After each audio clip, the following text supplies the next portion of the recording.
चलिए, उत्तराखंड देश में यूसीसी लागू करने वाला पहला राज्य। यहाँ पर अब तैयारियां चल रही है पूरी जोर शोर से। यूसीसी को लेकर जो ट्रेनिंग दी जा रही है, उसको लेकर आपको अपडेट बता रहे हैं। यूसीसी पोर्टल पर 21 जनवरी को ट्रेनिंग दी जाएगी। प्रदेश में एक साथ इसे क्योंकि उपयोग में लाया जाना है। अब ऐसे में मंत्रिमंडल की बैठक में इसकी नियमावली के प्रस्ताव को लेकर भी चर्चा है। प्रशिक्षण पूरा होते ही जैसे ही लागू करने की स्थिति में आ जाएंगे, पूरा जो अधिनियम है इसके लागू कर दिए जाएंगे। और विस्तार से समझेंगे। सोनू, यूसीसी उत्तराखंड के लिए बड़ा मुद्दा, पहला राज्य देश का जहां यूसीसी लागू होने जा रहा है, धरातल पर उतरने जा रहा है और ऐसे में ट्रेनिंग दी जा रही है। किस तरह से क्या है पूरी रूपरेखा इस ट्रेनिंग की, और इस वक्त जमीनी स्तर पर क्या तैयारियां चल रही है, और वो कौन से प्रस्ताव है जिसको लेकर मंत्रिमंडल में चर्चा है? अब देखिए, जो यूसीसी की कवायद लंबे समय से की जा रही थी, तमाम पहलू पर फोकस किया गया अभिषेक, और उसके बाद अब इसकी जो कवायद है वो अंतिम चरण में है। चूंकि अब प्रशिक्षण का कार्यक्रम चल रहा है और जनपद ब्लॉक स्तर के जो कर्मचारी हैं, अधिकारी हैं, रजिस्ट्रार हैं, सब रजिस्ट्रार हैं, तहसीलदार स्तर के जो अधिकारी हैं, उनको प्रशिक्षण कराया जा रहा है और लगभग लगभग ये पूरा होने को है।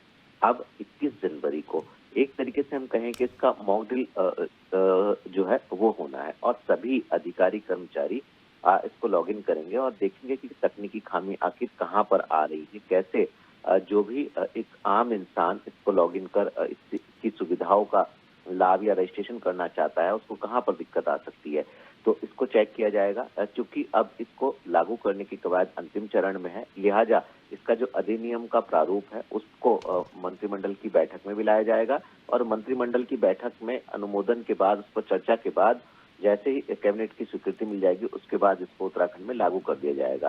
देश का पहला राज्य होगा जहां पर यूसीसी लागू होगा। चूंकि चाहे वो वसीयत से संबंधित हो, लिव इन रिलेशन से संबंधित हो या विवाह से संबंधित या अन्य जो भी इसके दायरे में लाए गए हैं मामले, उनका रजिस्ट्रेशन हो और या उनसे संबंधित जो भी जानकारी कोई भी अगर व्यक्ति विशेष चाहता है तो उसको दिक्कत ना आए।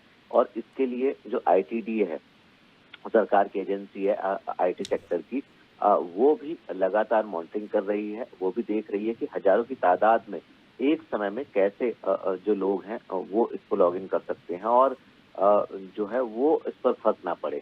तो ये अंतिम चरण इसका चल रहा है और अब ये उम्मीद की जा रही है कि 21 जनवरी को जब एक साथ पूरे प्रदेश भर में इसका उपयोग, इसको हम कहें कि उपयोग में लाया जाएगा, तो उस समय देखना होगा कि आईटीडीए भी नजर बना करके रखेगा कि आखिर कहाँ पर तकनीकी दिक्कत आ रही है। चूंकि इसके लिए एक हेल्प डेस्क भी तैयार की जा रही है, ताकि अधिकारी कर्मचारी अगर कहीं पर कोई चुनौती देखते हैं तो वो उस हेल्प डेस्क के माध्यम से उसको पूरा कर सकें। तो अब देखना होगा कि जो मॉक ड्रिल का ये समय होगा, अभ्यास का जो समय होगा, इस वक्त आखिर कौन कौन सी जो चुनौतियां हैं वो इसके लॉगिन के समय में या इसके खुलने या इसकी स्पीड के को लेकर के सामने आएंगी और कैसे जो अधिकारी कर्मचारी हैं उसका समाधान करेंगे। सोनू, जब हम बात करते हैं यूसीसी की, तो वैसे तो कहा जाता है कि एक देश एक कानून, सुनने में बड़ा अच्छा लगता है कि चीज़ों को और साधारण किया जा रहा है और आसान बनाया जा रहा है। लेकिन इसको लागू करने की जो प्रक्रिया है वो बड़ी जटिल हो चली है, अलग अलग जो है मसलों को लेकर। तो ऐसे में जो ट्रेनिंग दी जा रही है वहाँ पे किस तरह के चैलेंजेस आ रहे हैं? क्योंकि लागू कराने की जिम्मेदारी इन्हीं अधिकारी, कर्मचारियों और अधिकारियों के भरोसे होगा, क्योंकि इन्हें ही जनता के साथ कोऑर्डिनेशन बनाना है।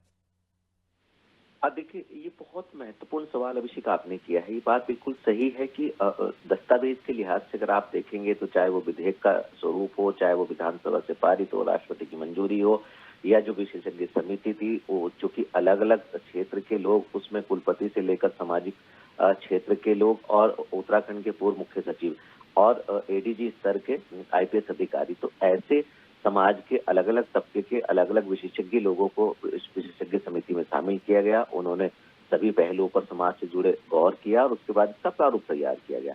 चूंकि अब इसको लागू करने की जटिलता भी बिल्कुल सामने आ रही है, लिहाजा इसको कैसे व्यवहारिक बनाया जाए, और खास तौर से चूंकि डिजिटल का जमाना है, ऐसे में इसका ऑनलाइन उपयोग करने वाले जो भी इससे संबंधित लोग होंगे, जो इसको लॉगिन करेंगे, जो इसकी जानकारी लेना चाहेंगे, इस पर रजिस्ट्रेशन करना चाहेंगे या वसीयत से संबंधित इसकी इस वेबसाइट का जो है उपयोग करेंगे, ऐसे में उनको दिक्कत ना हो। चूंकि पहली बार ये अस्तित्व में लाया जा रहा है, तो ऑनलाइन जो व्यवस्था है उसको सरल करने के लिए ये तमाम कवायद की जा रही हैं और इसके सरलीकरण पर इसलिए फोकस किया जा रहा है कि सहूलियत जो है वो आम इंसान को हो सके।